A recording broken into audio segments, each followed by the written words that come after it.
school from 1961 to 1973. Started in grade 1, in those days we called it grade 1, to standard 10, finishing in 73.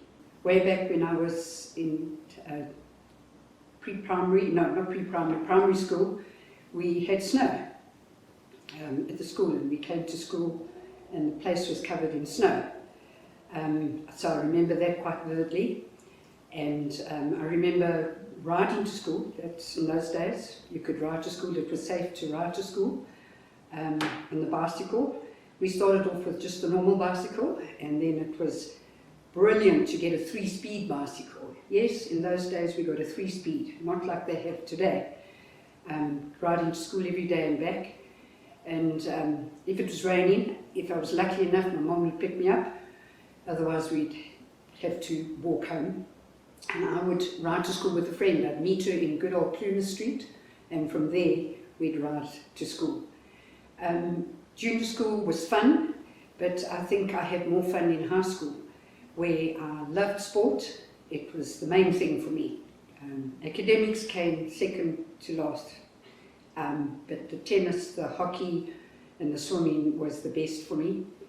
And I was just telling the girls walking around the school, when they were showing me around the school, that we started off playing on a tennis court that was gravel and a hockey field that was gravel. We didn't have the privilege of grass or all-weather courts. So that is how we played our sport. And in junior school, I started to play tennis set first. That's how I learned to play tennis. Not straight into tennis, but tennis set. And that was also on gravel, in the same area that it is today. The courts are still there, and the hockey field is still there. We went out the little gate, across the road, and it is still like that today.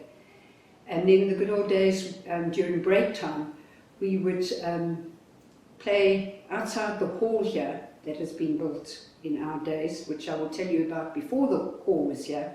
We would play rounders, and we played it with a tennis racket, so that ball would be hit hard, but we had good fun. Tennis set was a smaller racket, similar to a beach racket that you hit balls with on the beach, and it was a higher net, and the court was half the size of a tennis court, and that is how you started. We were taught to play, and then we progressed on to tennis. Rounders is similar to baseball, but as girls we would stand there, and you would stand on the outfield as well, and you'd have a bowler. You wouldn't bowl underhand, you'd bowl overhand, and you'd really clobber that ball with a tennis racket. We play rounders on the grass outside the hall here, and which is very similar to baseball, but we'd use a tennis racket, and you'd have people on all the stumps and on the outskirts, and you'd bowl overhand, and we'd hit it with this tennis racket, and the ball would go anywhere and everywhere. Especially us who did tennis, we obviously had a better eye for the ball. It was fun, and obviously you would make and run a homer. And then also with the hall there, where we used to play rounders, if we didn't play rounders, we'd sit up against the hall and turn our socks down, so we'd, at break time, have our snack and tan our legs.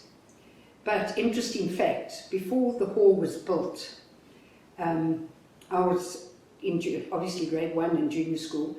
The hall was not there, and it was sand, and we had a merry-go-round, seesaw, swings, and rings that they would use in gymnastics. And that was our playground when we were in junior school. And then they started building the hall, so they took that away. It was very interesting. A lot of the school has changed now, but also behind the BE in those days were music classes. And I was unfortunate to have a piano at home, so I would have to stay at school after school every day and practice my piano where the piano lessons were. So that sadly is not there, but also the high school, where there's a whole lot of new classrooms there. That used to just be grass where we could go and sit during break time. And I had two brothers that had different holidays to us, and they would be very naughty, we would call it in those days, where they would throw little stones against the windows to catch the girls' attention, because at that time there were only girls at school. And also later in my high school years was the new science lab built. We didn't have a science lab to start off with, science and biology, and that obviously is still there today, which is wonderful to see. And I think it's still the same desks and equipment that obviously some must have been updated, but it's all very familiar to this day. We had, towards the back of the class, friends from the boarding establishment in our class sent a note round, and we had nuns in those days that taught us, and they sent a note round to say, look at the footprints on the ceiling. And as we passed it around, we got caught obviously because we made it obvious, and she read this, and slowly but surely she raised her eyes to the ceiling to see if there were footprints on the ceiling.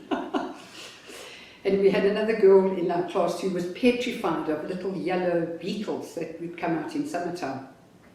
And at break time we'd bring them into the classroom and slip them in the desk. And in those days we had single desks, of which you had an inkwell, the desks in those days. So then we'd put them in the desk, and then they would crawl out of the inkwell, and she would scream and perform in the classroom, and we just killed over laughing, absolute laughing. Yeah, no, mischief, really mischief, yeah. No, that was the main things with the fun and mischief that we got up to. Otherwise, I was a very good girl at school, I really was, yeah. When we used to go to the parlour, if you had to ask a certain thing, like I'll give you a classic example of my knowledge. I used to do typing, and we were learning to do menus. And up came on the menu hors d'oeuvres, and I'd never heard of that word, so I went and I knocked on, rang the parlour, at the parlour there, and I went in and I called the sister that was teaching us typing, and I'd say to her, "Sister, where does hors d'oeuvres go?" And she didn't correct me, whether she didn't know or not, I don't know. But when I got home, my parents just packed up laughing. I called it hors d'oeuvres. To this day, I still joke about hors d'oeuvres, yeah. Those days, I was an innocent little girl who didn't have menus and things like that, yeah.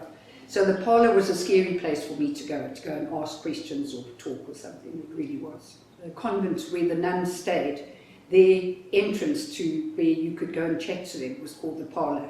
You'd ring the bell and you'd go into a certain room, there you'd sit and you'd have a discussion with them. My best fun that I ever had was the swimming gardens, where I see now that they've built around it and doing stands and things, but the same swimming pool that I swam in is still there today. And yeah, I had the best time of my life, swimming galas and training, and yeah, it was brilliant. I loved water, and I still do love water. When I swim the mid-mile mile or things like that, to this day I'm in my element, absolute element, yeah. So that's a high occasion for that, yeah.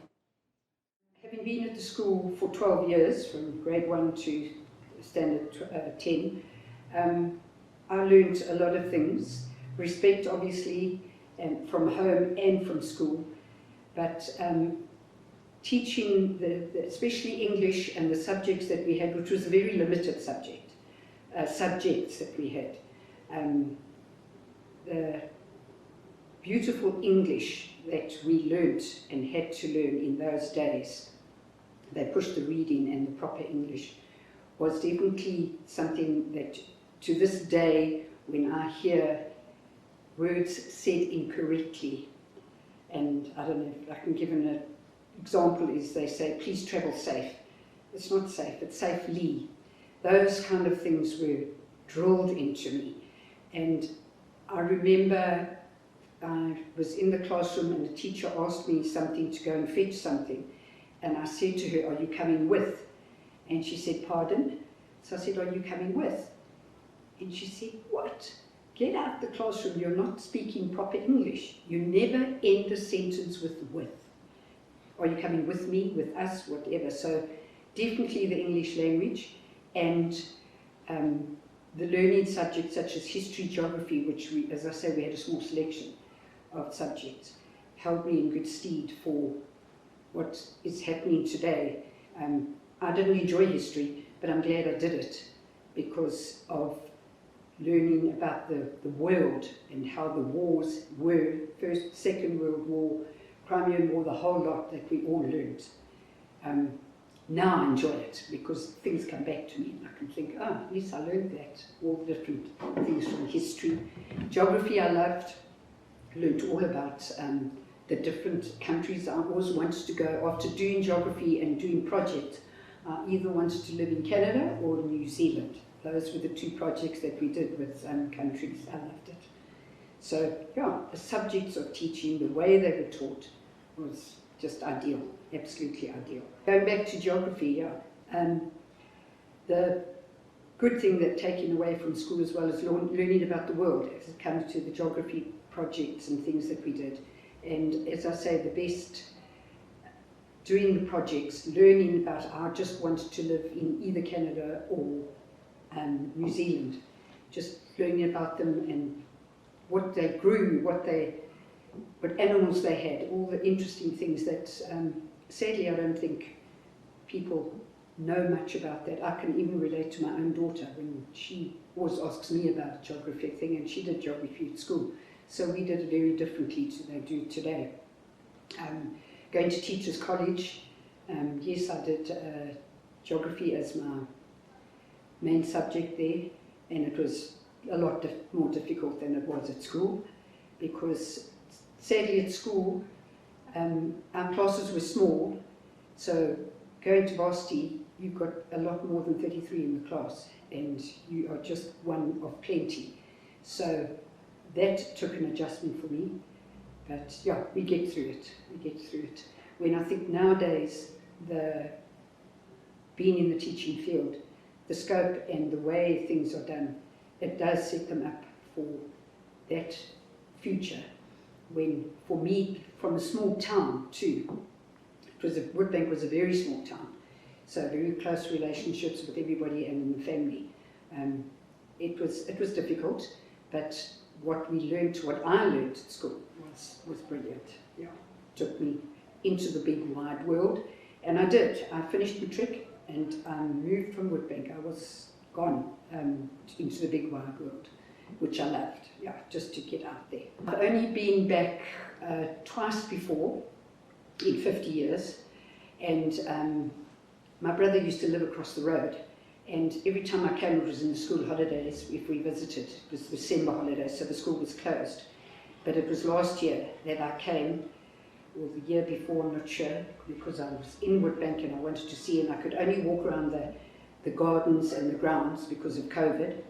But this is the first time I have been back in 50 years, going right through the school. So this is the first time in 50 years that I've actually come into the school and gone through the classrooms, through the corridors, and it has been amazing. A lot has changed from the school in boarded establishment, which are now classrooms, and all I wanted to be was a boarder, but I lived 2 kilometres away, so I used to hang out a lot late in the afternoon after sports, hang out with the boarders, which I thought was wonderful.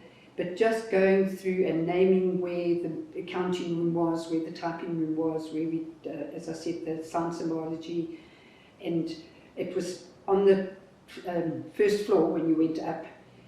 At the one end you started in standard 6, and then you moved along to standard 7, standard 8, and you couldn't wait to get to the other side of the corridor, which was standard 10. And you couldn't wait to have a turn to ring the bell, the brass bell. There was no electric bell in those days. You'd stand over and ring the bell for break time, tea time, start of school, end of school. It was always a highlight for whoever had a turn to ring the bell. It was amazing, yeah. Those days we used to look forward to just getting to the end of that corridor. I just find it very interesting that the actual classrooms as such, the floors and all that, are still the same. The doors are still the same. Because I questioned, they don't have standard 6 and 7 anymore, they have grade 8 and 9. And And I thought it was the original doors, and it's still the original doors on the school, which I think is amazing, coming up that the school's going to be 100 years old. Yeah. The glass that is filled in the corridors, we didn't have that. It was all open. And during winter, yeah, it was bitterly cold. I know our weather has changed, but it was bitterly cold. And through the years of being, talking about that, through the years of being here for 12 years, the uniform that has changed. We used to have to wear shirts, ties, gym slips with girdles, with our jerseys, our blazers, and bobby socks in those days, or knee-high socks. But as you progressed to late in high school, you were allowed to wear stockings. And that was it, because I used to ride to school, and then you know how cold it is riding to school, and that was a privilege to wear your stockings coming to school. But then the gym slip changed to just normal V-neck dresses. But I'm glad to see that the blazers are still the same, although apparently, which I learned today going through the school, they have a white blazer for the head and head boy, head girl, and there's a plain blue one as well that apparently, I asked that apparently it's for if you have honours, but otherwise it's just a normal blue with a white stripe blazer. Yeah. And the hats also changed. We used to have a white hat in junior school, and then it slowly but changed. Can't even remember the names of the different hats, but that changed as well. So it was interesting going through the years of all the different uniforms as well. And I've noticed now the uniform, the dress is different again. I really hope that next year for the big celebration, that a friend that I grew up with from being an infant, her father, Richard Horsfall, was part of the start of the school. And Jane and the family, I really hope her and her sister come for a reunion. I was pretty scared of the nuns. I had a lot of respect and scared of the nuns. And so I don't know much at all, but I just know that in our standard 9 year, there were 3 or 4 boarders, Jane Horsfall and myself, and Elaine Levagner, and some others. We decided to climb the wall into their garden and go and steal some fruit. And they had Alsatian dogs, and the Alsatians came towards us and we panicked, so we stuffed them in our pockets, but they were too much and they fell out. But other than that, I don't know much about the nuns. I was just scared and had a lot of respect for them, that's all. It was so interesting to see that part of the school that we could never go and see. Maybe the boarding establishment girls did. Maybe the boarding establishment girls, but it was so interesting to hop over the wall, climb over the wall and get into the garden and steal fruit. But we got caught and they laughed it off. We got a good talking to. And some of the girls that were with me did make prefects and head girls and all that. So that's what we were scared about, that we'd spoilt their being leaders of the school, but they were still leaders of the school, and I think the nuns just laughed it off, to be quite honest. But it was fun. In junior school, we used to have choir here at school, and we would take trips yearly to the interconvent Eisteddfods in Brakpan, and that was a train trip at the Woodbank station, and off we went, and I don't know how many, but we did win some of them. But that was one of the highlights that I thoroughly enjoyed at school. And the other highlight, as I said, I enjoyed the sport, is we travelled to Belfast to play tennis or hockey. And hockey being a winter game, we'd get down to Belfast and it was misty, so we couldn't play at first, and it was freezing cold. And the Belfast High School had a BE, boarding establishment, and these boys and girls were walking around in t-shirts and shorts, and we had tracksuits and we were freezing, and that's how they. But we used to go down in the bus, and a few of us could play. We learned to play the guitar, and we'd go down in the bus with our guitars and play folk singing. In those days it was all that kind of playing, tennis or hockey. The school being a Catholic school we had religious instruction every morning, and every Friday we would go to a service and have to go to confession, and it was just part of our life. And majority, I would say 99% of us were Catholics going, and luckily church was just across the road, and Sundays, and Sister Cyril, who was our principal, for religious instruction on a Monday morning, we used to have to write in our books what the sermon was about on Sunday. That's how strict they were. We had to write it. And me, with my bad concentration, not good concentration, my dad would have to help me write it. But yes, religion was a big part of the school, and I think it's a good thing. I think it's definitely going back to what the school has brought me. It has been fantastic for me, from home life to school life, and believing in our dear Lord has been brilliant, and still to this day. Yeah.